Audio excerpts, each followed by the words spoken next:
What's up, guys? We're here at the World Series of Poker, but that's not what this vlog's actually going to be about.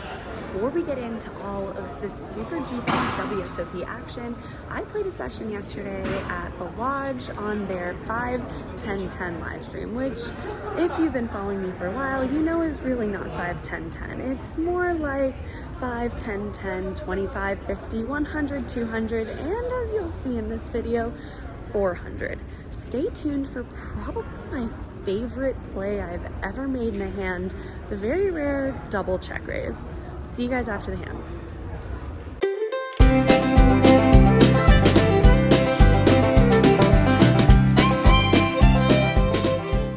To start off the action, we look down at pocket aces in the cutoff. We make it $75 over the $25 straddle, and we get the call from the button and the straddle.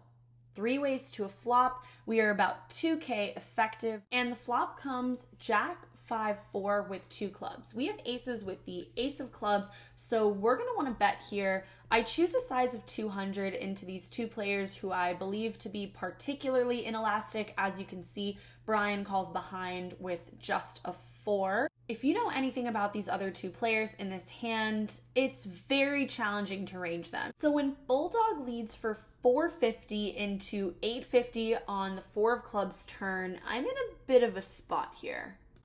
I have about $1,900 behind. There is $1,300 in the middle. SPR is about 1.2. I have the ace of clubs.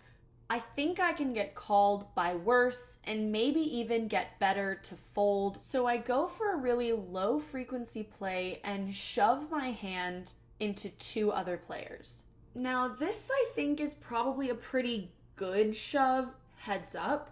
However, 3 ways it gets a little dicier. This was a single raise pot, so they can have a lot of 1 club, 1 pair kind of hands that I have absolutely dominated that may believe that I'm doing this with a bare naked ace of clubs and don't believe that I have a pair to go with it. I could get looked up by a jack with no clubs. And in the instance, like we see here, where someone has a 4 and no club, it puts them in a really ugly spot 3 ways. So this shove accomplishes quite a bit, even if it is certainly a risky play and something that should be done at a very low frequency.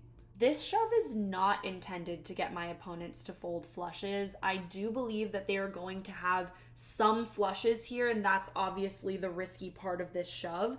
But if they have it, we are never dead. As you can see here, we decide on running it twice. I was a little surprised to see this holding from Bulldog because these are the kinds of hands that I expect him to 3-bet at a pretty high clip to my cutoff open, especially if he has to play them out of position. But of course, it's reasonable to flat this hand as well. As you see, the first board does not go in our favor, so we're just hoping for half of this pot. And we get it. With the 3 of clubs on the second run out, we're going to go ahead and chop this one up.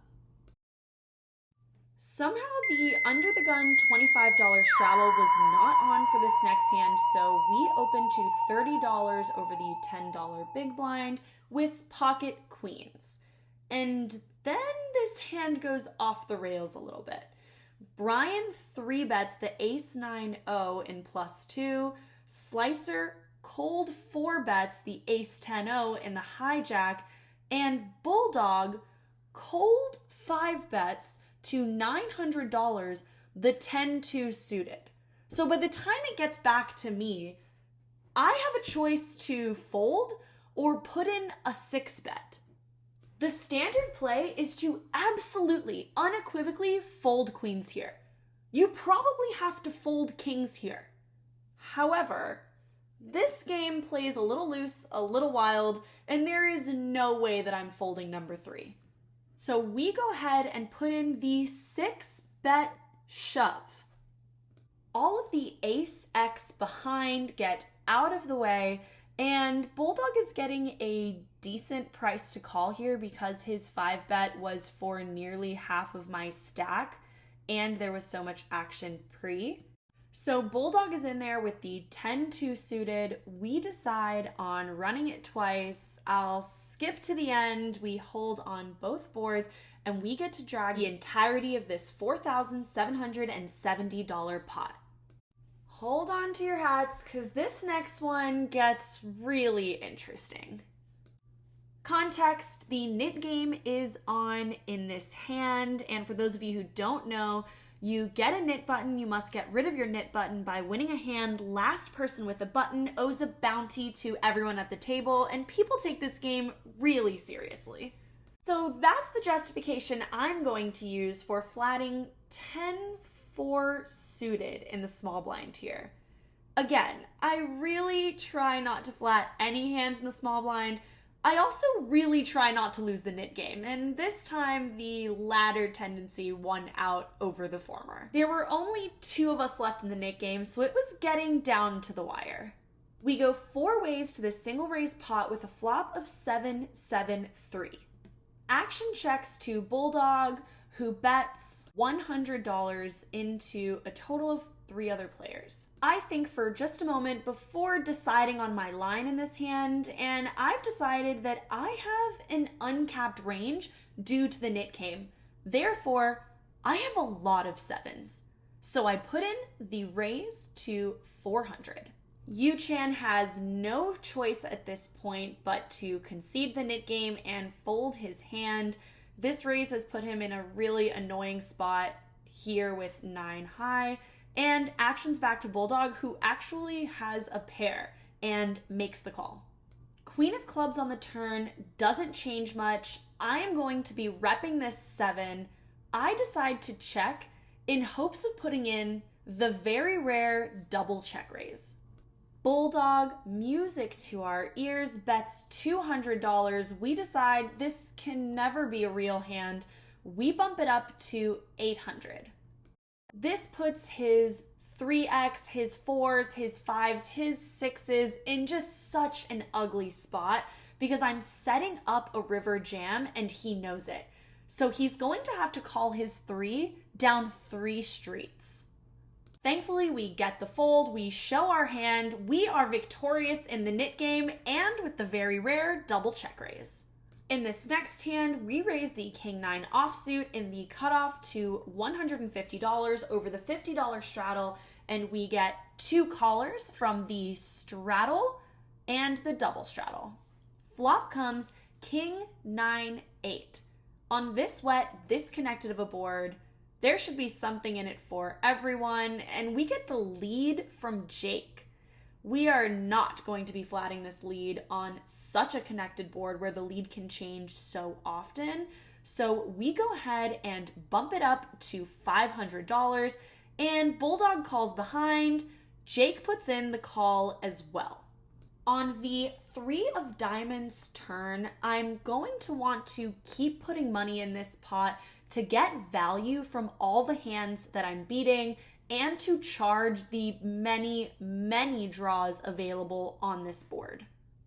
So when it checks over to me, I'm going to want to bet pretty sizably here. This isn't a size I would take against many players, but this game is playing very big. Nobody is afraid to put money in the pot here. And if they want to see this river, I'm going to charge them ultra premium for it.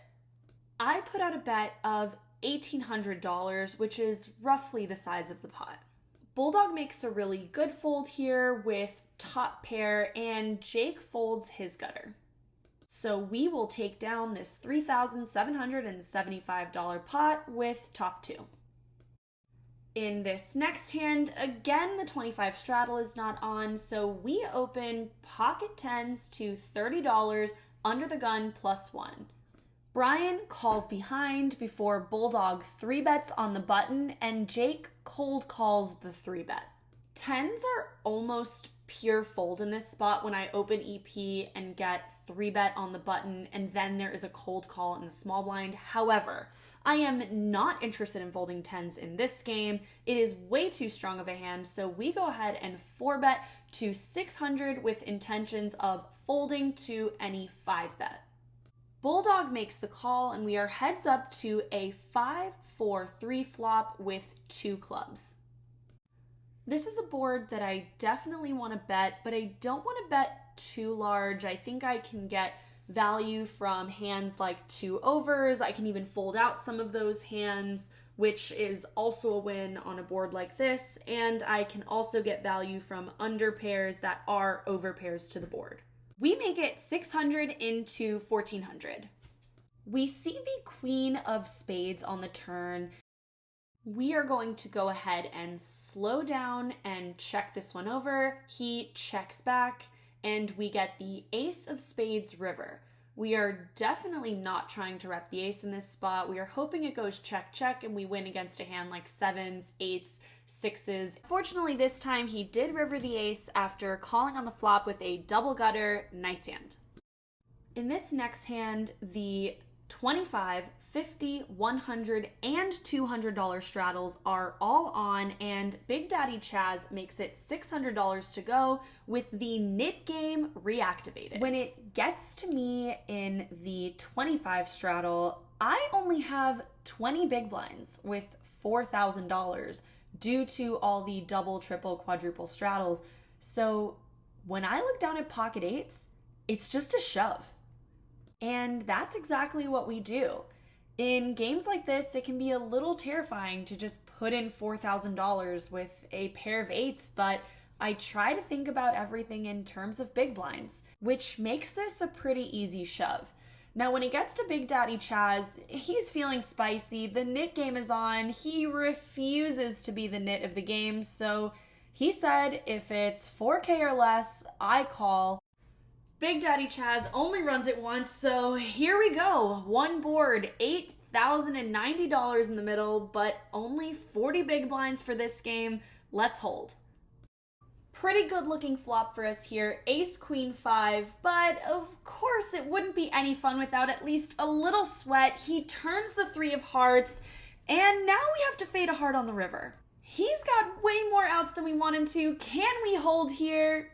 Turns out we can. We get the king of clubs river for the full double up.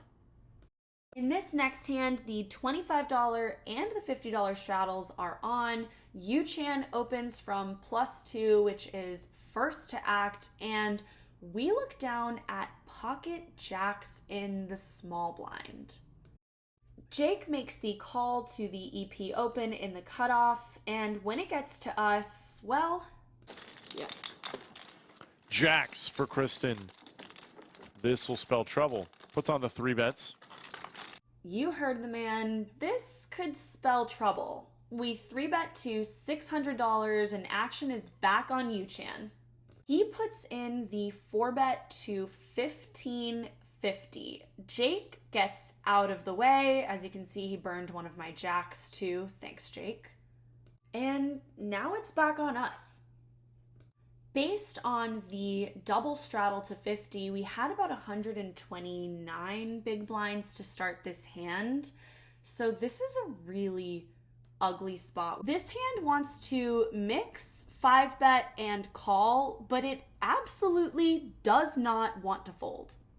I guess I remembered to renew my subscription to ESPN because after thinking for a while here, I pitched the jacks. It's also worth noting that I had seen Yu-Chan 4-bet the king jack off, so this was not a player-dependent read. This was purely situational. Thankfully, we got away this time. Sometimes you gotta put in the 6-bet with queens, sometimes you gotta fold to the 4-bet with jacks. Get ready for this next one where I get pretty owned by Yu-Chan. I open ace-jack suited in the hijack to $150 over the $50 straddle, and Yu-Chan puts in the 3-bet in the small blind. I'm not going anywhere with my hand just yet in position, so we go ahead and call $650. We get something of an unfortunate flop for us. We get the jack 8-7 with 2 clubs. Yu-Chan checks it over to us, which I think is really solid. We put out a bet, a little bit for protection against his ace-queen, ace-king, king-queen kind of holdings. We bet out $500, and Yu-Chan just calls. The turn comes the 9 of spades, putting a 4-liner on the board. Of course, I have way more 10x than him, but I don't feel the need to bluff my hand just yet. We're gonna check to the river, which is the 9 of hearts. Yu-Chan makes a really interesting play at this point. He reaches for chips for the lead, and I'm looking at him like, how many of those are you going to grab? He bets $1,600 in a line that is just razor thin for value. I have every boat here. I have so many 9s, and still I managed not to raise my hand as a bluff, which could have been pretty interesting, but just to call and pay the man with his queens. In hindsight, this is a great spot for me to bluff because I absolutely have nut advantage on this board. I have way more nutted hands than him. I have lots of 10s. I have 8s, 7s. I have ace 9, king 9.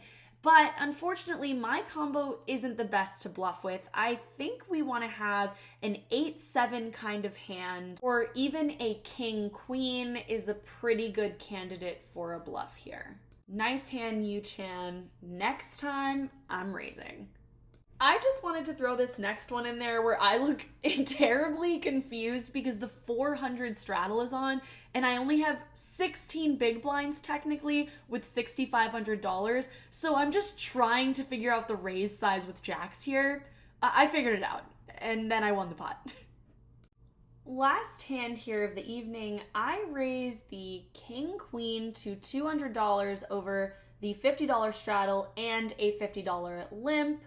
I get the call from Jake in the straddle and 4-4Q, who was the initial limper, in the +2 or low jack position.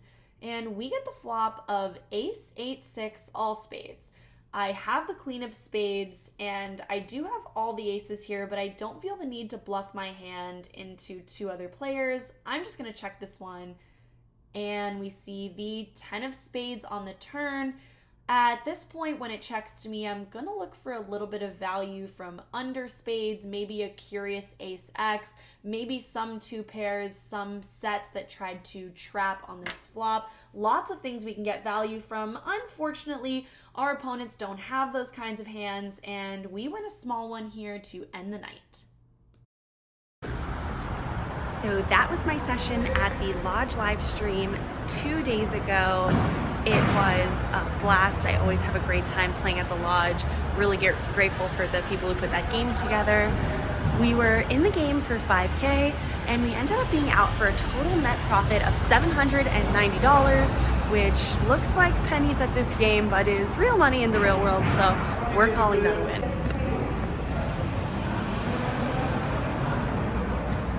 So I am in Vegas in full WSOP swing. I will start playing my first tournament tomorrow, which is Saturday, but I did just play a 1025 session. I will have the video up hopefully as well tomorrow, Saturday, so you guys can sweat that action as well.